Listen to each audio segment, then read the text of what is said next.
అందరికీ నమస్కారం. సరళ డివోషనల్ వరల్డ్కు స్వాగతం. ఈరోజు మనం శ్రీ లలిత సహస్రనామ స్తోత్రములలో శ్లోకం 5లోని 2 నామాల యొక్క భావాలు తెలుసుకుందాం. 5వ శ్లోకము. అష్టమీ చంద్ర విభ్రాజ దళిక స్థల శోభిత ముఖ చంద్ర కలంకాభ మృగనాభివిశేషక.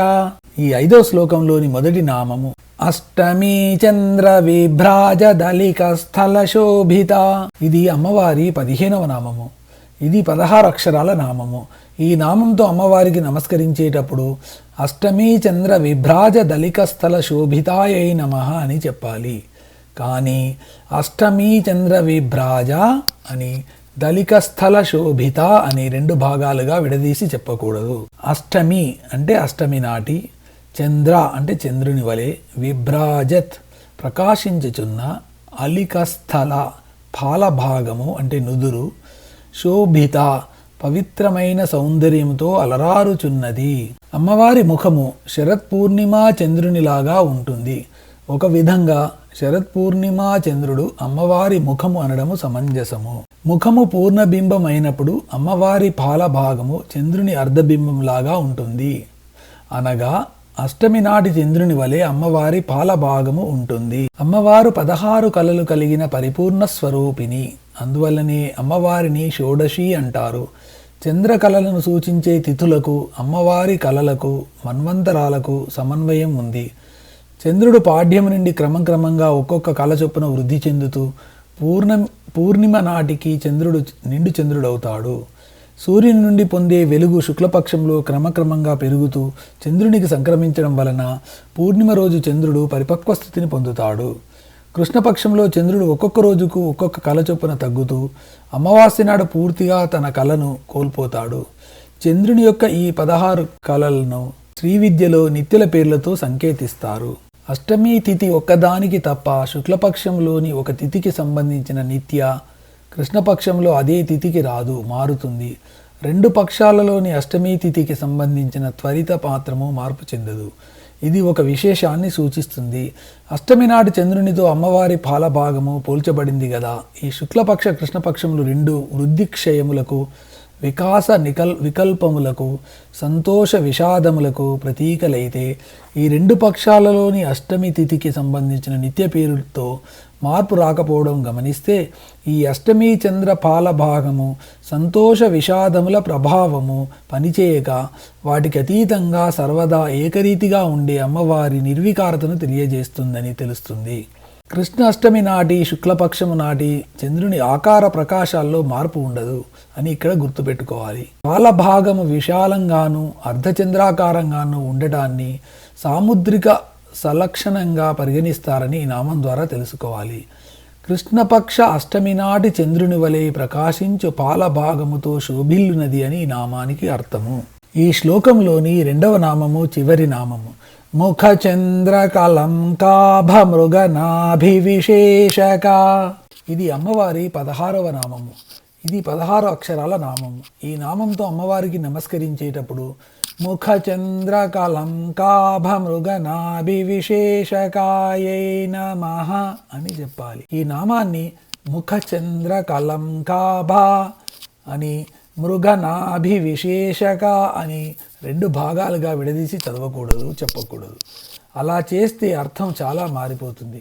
అమ్మవారి ముఖాన్ని చంద్రబింబంలోని మచ్చతో పోల్చి అవమానపరిచినట్లు అవుతుంది. తస్మాత్ జాగ్రత్త.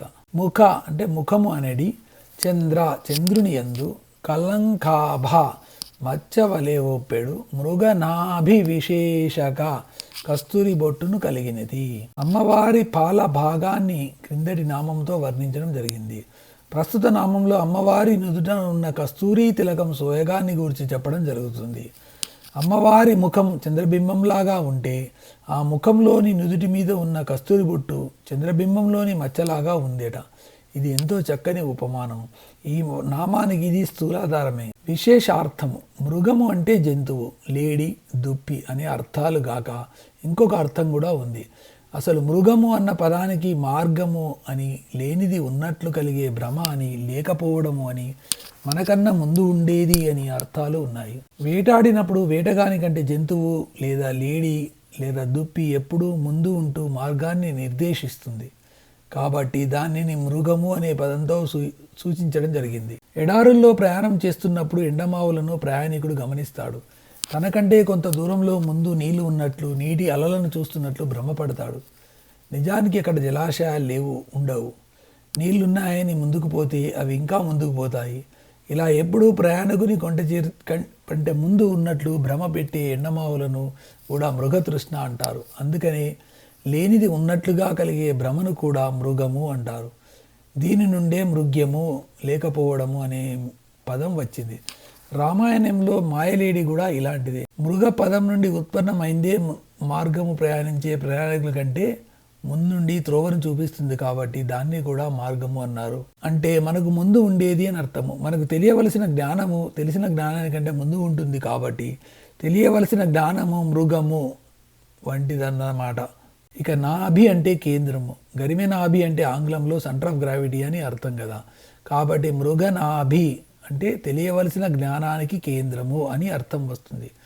మృగనాభికి ఉన్న ఈ అర్థాన్ని బట్టి అమ్మవారి ముఖానికి నుదుటికి మధ్యన ఉండే బొట్టు తెలియవలసిన జ్ఞానానికి కేంద్రంలాగా ఉన్నదన్నమాట.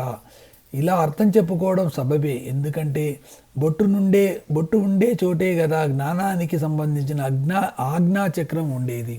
కస్తూరి ధరిస్తే సువాసనతో పాటు తలనొప్పి వంటి బాధలను కూడా తొలగిస్తుంది. బొట్టు బిళ్ళల వలన ఇది సాధ్యం కాకపోగా తెల్లని మచ్చ కూడా ఏర్పడే ప్రమాదం ఉంది.